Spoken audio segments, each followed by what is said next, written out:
পবিত্র রমজান মাস শুরু হতেই দুবাইয়ে ভিক্ষাবৃত্তি রোধে নড়েচড়ে বসেছে আইনশৃঙ্খলা বাহিনী। মাসের প্রথম এক সপ্তাহেই ভিক্ষাবৃত্তির দায়ে ২৬ জনকে গ্রেফতার করেছে দুবাই পুলিশ। প্রতিবছর এই সময়ে ভিক্ষার আড়ালে প্রতারণার অভিযোগ বাড়ায় বিশেষ অভিযান চালানো হয়।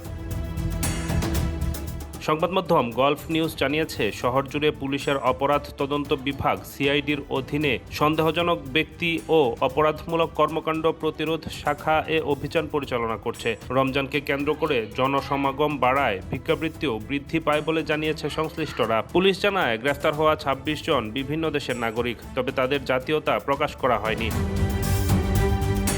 কর্তৃপক্ষের ভাষ্য, রমজান মাসে সহানুভূতির সুযোগ নিয়ে অনেকে ভিক্ষাবৃত্তির আড়ালে প্রতারণা করে থাকে। এমন অভিযোগও রয়েছে, শুধু ভিক্ষাবৃত্তির উদ্দেশ্যে ভিসা নিয়ে কেউ কেউ সংযুক্ত আরব আমিরাত ও সৌদি আরবে প্রবেশ করে।